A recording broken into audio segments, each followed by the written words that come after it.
श्री हरिवंश जी। माननीय उपाध्यक्ष जी, आभारी हूं आपने मूल्य वृद्धि पर हो रही अल्पकालिक चर्चा में शामिल होने का मौका दिया। मेरा आग्रह है कि यह सरकार मान ले कि हमारी आर्थिक व्यवस्था में जो बुनियादी चुनौतियां हैं उनके हल करने का सामर्थ्य इस सत्ता पक्ष के पास नहीं है। इसका समाधान यह सरकार नहीं ढूंढ पाएगी। हालांकि हमें उम्मीद नहीं थी कि यह सरकार भारतीय अर्थव्यवस्था की बुनियादी चुनौतियां हल कर पाएंगी, पर देश ने सत्ता पक्ष के इस आश्वासन को कि अच्छे दिन आएंगे पर भरोसा किया। आज 2 वर्ष निकल गए, अब सिर्फ 3 वर्ष ही बचे हैं। हमारी तरफ एक कहावत है, पूत के पांव पालने में, यानी इन्होंने दिखा दिया कि इंडियन इकोनॉमी के चैलेंजेस को बातों से सिर्फ ये हल कर सकते हैं, इनमें सामर्थ्य और क्षमता नहीं है कि चीजों को ये नियंत्रित कर सके। और मैं यह क्यों कह रहा हूं? केंद्र सरकार और भारतीय रिजर्व बैंक इन्फ्लेशन के मापदंड के लिए कंज्यूमर प्राइस इंडेक्स सीपीआई को प्रतीक मानते हैं। इसमें खाने पीने की चीजों का भाव पता चलता है। अप्रैल 2016 से जून 2016 के बीच सीपीआई इन्फ्लेशन इंडेक्स 4.8% से 5.8% बढ़ा है। इतना ही नहीं, मैं सरकार के आंकड़े बताना चाहूंगा। सौजन्य उपभोक्ता मामलों का मंत्रालय 7 से 14 जुलाई के 2016 के बीच चीजों के भाव क्या थे?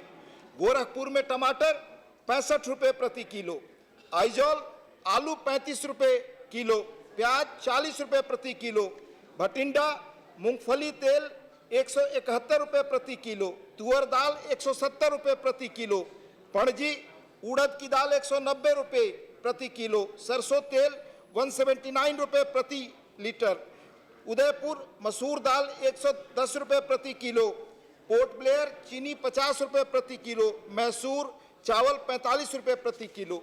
ये सारे आंकड़े हमारे नहीं बल्कि इस केंद्र सरकार के आंकड़े हैं कि आलू प्याज टमाटर के भाव कैसे बढ़े।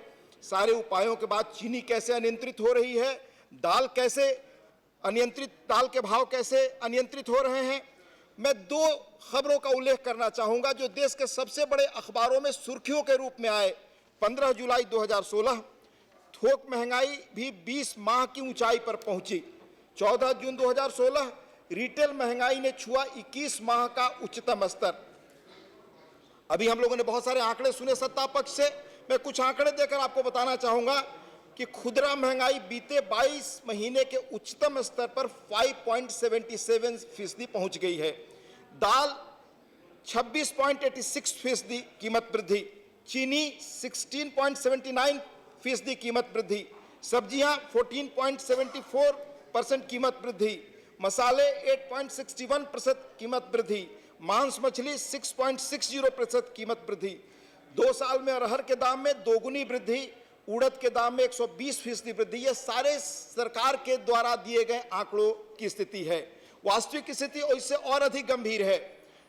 और यह सरकार लगातार बात करती है कि हम गांवों के लिए और गरीबों के लिए काम कर रहे हैं। मैं बताना चाहता हूं कि शहरों की तुलना में गांवों में महंगाई बढ़ने की रफ्तार बहुत तेज है। उन चीजों के भाव वृद्धि को मैंने याद दिलाया जो रोज की थाली का हिस्सा है। यह सरकार लोगों से रोज खाने की थाली तो छीन ही रही है, ऊपर से इस महंगाई की मार जो सबसे अधिक गरीब गांवों के हैं उन पर है। यह कैसे? गांवों में रिटेल महंगाई की दर 6.45% से बढ़कर 7.24% हो गई है। मैं और तथ्य न रखकर कहना चाहूंगा कि जब महंगाई का ग्राफ नीचे होता है तो श्रेय केंद्र सरकार लेती है, पर कीमतें बढ़ने पर दोष डालने के लिए राज्यों की बात करने लगती है, जबकि यह शुद्ध रूप से अर्थनीतियों से जुड़ा मामला है और अर्थनीति केंद्र सरकार के हाथ में है। मैं आपके माध्यम से कुछ सवाल सरकार के सामने रखना चाहूंगा। क्यों ऐसा होता है कि फसलों या सब्जियों के भाव बढ़ते हैं पर किसानों को इस भाव वृद्धि का लाभ नहीं मिलता? क्यों बीच के लोग इसका लाभ उठाते हैं? केंद्र सरकार की अर्थनीतियां क्यों इनके सामने असहाय लाचार दिखती हैं? टेक्नोलॉजी और चुस्त गवर्नेंस के इस दौर में इसका क्या समाधान अब तक सरकार निकाल पाई है?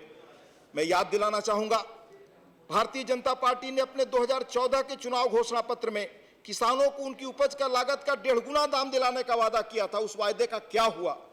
तीसरी बात, किसानों के लिए कितना दर्द है इस सरकार में, उसका उल्लेख मैं करना चाहूंगा। किसानों के लिए सरकार ने धान के न्यूनतम समर्थन मूल्य में पिछले साल के मुकाबले सिर्फ 60 रुपए प्रति क्विंटल की मामूली वृद्धि की। यह शुद्ध रूप से किसानों के साथ घोर अन्याय है और किसानों को वोट लेने के लिए कैसे चुनाव में उनको भ्रम पैदा किया गया, ये स्थिति आज देश देख और समझ रहा है। मैं फिर याद दिलाना चाहूंगा आपके माध्यम से कि भारतीय जनता पार्टी ने चुनाव घोषणा पत्र में महंगाई पर नियंत्रण के लिए मूल्य स्थिरीकरण कोष बनाने की बात की थी। इस दिशा में क्या ठोस कदम उठाए गए हैं, मैं सरकार से जानना चाहूंगा। अगली बात, फाइनेंस बिल 2016 में इस संसद से पास हुआ। इसका काम मॉनेटरी पॉलिसी को नियंत्रित करने के लिए कमेटी बनाने का था। इसका मूल काम इन्फ्लेशन, मुद्रास्फीति को नियंत्रित करने और रेपो रेट तय करने का है। जून 2016 में इसका गठन हो पाया है। अभी तक इसने महंगाई नियंत्रित करने के लिए क्या काम किया, क्या कदम उठाए, इसकी सूचना नहीं है। कहना चाहूंगा कि महंगाई पर जिन्हें दर्द है, उन्होंने सरकार के 2 वर्ष होने पर भव्य आयोजन किए। अगर सचमुच महंगाई से दर्द था, सूखे में 2 वर्ष जो गुजरे, किसानों की आत्महत्या बढ़ी, तो सरकार को इवेंट मैनेजमेंट से नहीं चलाना चाहिए था, बल्कि उस इवेंट मैनेजमेंट का पैसा किसानों के बीच लगाना चाहिए था, गरीब इलाकों में खर्च करना चाहिए था।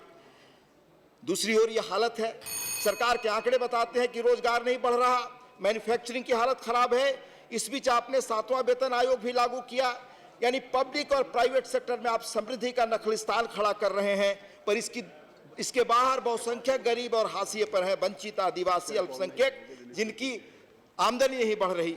मैं अंत में यह आपसे कहना चाहूंगा कि ऐसी स्थिति में बहुत तेजी से सामाजिक विषमता बढ़ रही है, गरीबों की हालत दयनीय है, महंगाई अनियंत्रित है। इस सामाजिक तनाव की स्थिति में आग में घी का काम कर रही है महंगाई। इस आग की आंच अभी सरकार तक पहुंच रही है, पर महंगाई की लोक आंच में व्यवस्थाएं, सरकारें भस्म होती रही हैं। यह बात यह सरकार जितनी समझ ले, उसके हित में है, देश हित में है और लोक हित में है। धन्यवाद।